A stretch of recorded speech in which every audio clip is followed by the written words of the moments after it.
Hello, here I am going to see a garden today. So we are going to northern Israel where it's called Zikron Yaakov. I still don't have idea how it will look like, but I enjoyed candy on the way.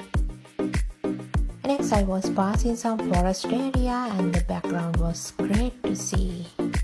I heard it's Ramoth Menashe. Oh yeah, we have reached the destination within 1 hour. It's the entrance. Wow, such a greenish area. I was completely mesmerized to see Rose Garden, very mind relaxing and peaceful. And the bees on the flowers are adding the grace to the nature.